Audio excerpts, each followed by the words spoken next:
سے کیا دعا کر رہا ہوں, اے اللہ مجھے معاف کر دے. لک ایٹ دا وے, یہ کیا کر رہے ہو. مزہ پتہ ہے کیا ہے, آپ اللہ سے کہو یا اللہ میں تو بندہ ہوں نا, میں بندہ ہو کر میں نے تیرے بندوں کو معاف کر دیا, تو تو سب سے بڑا معاف کرنے والا, یا اللہ تو بھی مجھے معاف کر دے. جب یہ والی فیلنگ کے ساتھ آپ رب سے عرض کرو گے نا, پھر دیکھو کیسے کرم کے دروازے کھلتے ہیں. میں نے کئی بار یہ واقعہ سنا ہے, چونکہ آج ریلیونٹ ہے تو یہ واقعہ پھر سنا دیتا ہوں کہ ایک بڑا گناہگار شخص تھا, اس کا انتقال ہو گیا, اور انتقال کے بعد کسی نے اس کو خواب میں دیکھا, دوستوں میں سے کسی نے کہا کیا ہوا تمہارے ساتھ, کہا میری تو بخشش ہو گئی. تو بڑا گناہگار تھا, تیری بخشش کیسے ہو گئی. کہا ہاں تھا تو گناہگار, ایک بار کھانا کھا رہا تھا تو کھانے میں بیوی نے نمک زیادہ ڈال دیا, مجھے بڑا غصہ آیا کہ آج تو بیوی کو کوئی سزا ہی دیتا ہوں نا.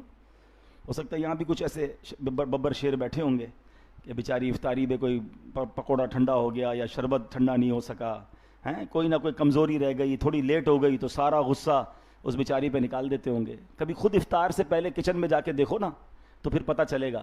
وہ بیچاری سحری میں بھی ہم سے پہلے تیاری کرے, افطاری میں بھی ہم سے پہلے تیاری کرے, ذرا سی غلطی ہو جائے تو فوراً جو منہ میں آیا بک دینا ہے, ڈانٹ دینا ہے, تھپڑ بھی مارنے والے مار دیتے ہیں.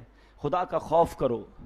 ہیں آج جو تمہارے انڈر کنٹرول ہے نا, ہم بھی کسی کے انڈر کنٹرول ہیں. یہ بات رہی, میں خود نہیں کر رہی, حدیث پاک ہے.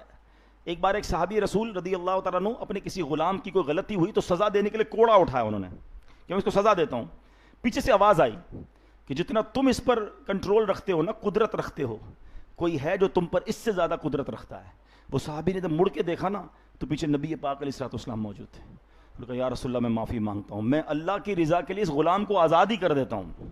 فوراً آپ نے ریئیکٹ کیا نا, تو نبی پاک نے فرمایا اگر تم ایسا نہ کرتے تو تمہیں آگ چھوتی.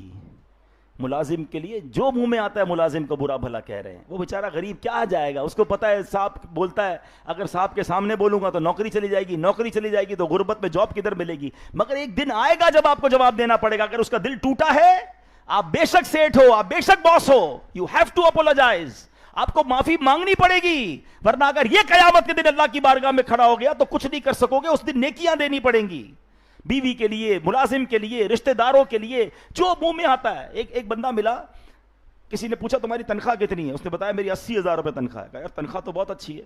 بولا اچھی بہت ہے لیکن آدھی تنخواہ گالیوں کی ہے. ہیں بولا اتنی گالیاں دیتا ہے سیٹ صبح و شام, کیا کروں, تنخواہ اچھی ہے اس لیے چھوڑتا بھی نہیں ہوں, غریب آدمی ہوں کدھر جاؤں گا. مگر اس سیٹ کو اللہ کو جواب نہیں دینا پڑے گا.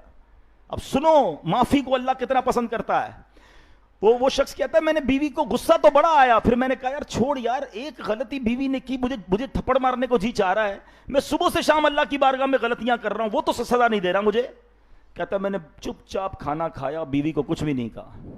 مرنے کے بعد مجھے بتایا گیا کہ اس روز جو تم نے بندہ ہو کر بندی کو معاف کیا تھا, جا میں نے تیرے سارے گناہ معاف کر دیے.